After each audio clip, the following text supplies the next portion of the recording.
Baseball is a sport built on superstition. Players wear the same socks during hitting streaks. Pitchers avoid stepping on the foul line. And fans cling to lucky charms as if the outcome of the game depends on them. But sometimes, bad luck goes way beyond quirky habits.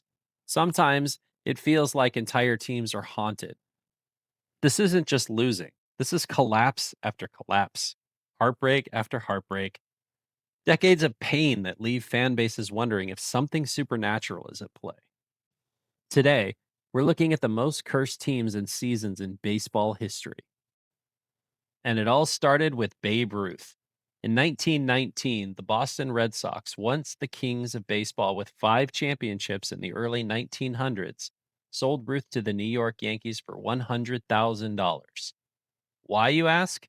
Because Sox owner Harry Frazee needed money to finance his Broadway musical. From that moment on, Boston's fortunes flipped. The Yankees became the sport's most dominant dynasty, winning 27 championships. The Red Sox, they went 86 years without a single title. Every October, heartbreak was pinned on what fans called the Curse of the Bambino. The 1946 World Series loss to the Cardinals, Bill Buckner's infamous error in 1986, Aaron Boone's walk-off in 2003. Each one added fuel to the idea that Boston was doomed.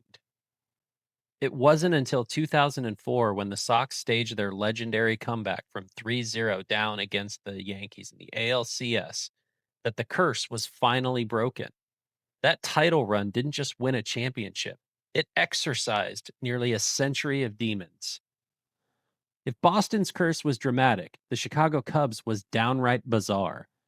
In 1945, a tavern owner named Billy Sianis tried to bring his pet goat into Wrigley Field for a World Series game. When security kicked them out, Sianis reportedly declared that the Cubs would never win again.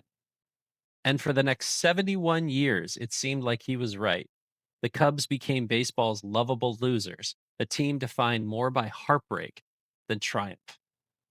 The lowlight, the 2003 NLCS, when a foul ball reached for by a fan, Steve Bartman seemed to unravel the team.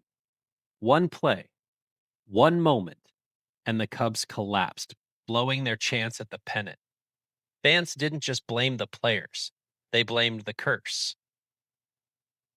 Finally, in 2016, behind Chris Bryant, Anthony Rizzo, and a young core, the Cubs broke through, beating Cleveland in an unforgettable Game 7. After more than 7 decades, the GOAT was finally laid to rest. Not all curses last a lifetime.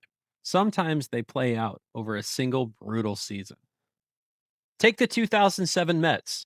With 2 weeks left, they had a comfortable 7-game lead in the NL East. It looked like a lock, but over the final 17 games, everything fell apart. The bullpen imploded, the lineup went cold, and on the very last day of the season, the Mets were eliminated. Fans called it one of the greatest collapses in MLB history. Or the 1994 Montreal Expos. That year, they had the best record in baseball, led by young stars like Pedro Martinez, Larry Walker, and Moises Alou. Many believed they were destined for a World Series run. Then came the players' strike. The season was canceled, and the Expos never recovered. Within a decade, the franchise was gone, relocated to Washington as the Nationals. For Montreal fans, it felt like baseball itself had been stolen from them. And more recently, the 2021 San Diego Padres. Built around Fernando Tatis Jr. and Manny Machado, the Padres were supposed to be a World Series contender. Instead, after a strong first half, the team completely unraveled, losing 34 of their final 46 games. A season that began with hype ended in humiliation. For those fan bases, it didn't just feel like bad luck. It felt like something darker was hanging over them. So why do we believe in curses? Why do fans talk about goats, bambinos, and baseball gods? Maybe it's because baseball is a game built on failure. Even the best hitters fail 7 out of 10 times. Teams lose more than they win in the long run. So when the losses pile up, fans start looking for explanations beyond the box score. Superstition gives shape to the pain. It makes sense of the unexplainable.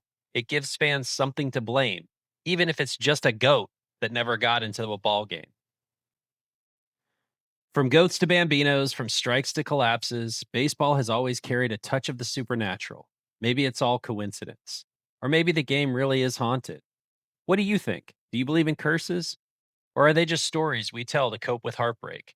Either way, baseball's cursed seasons have given us some of the game's most unforgettable stories. Let me know your thoughts in the comments, and don't forget to subscribe for more unbelievable baseball tales, one game at a time.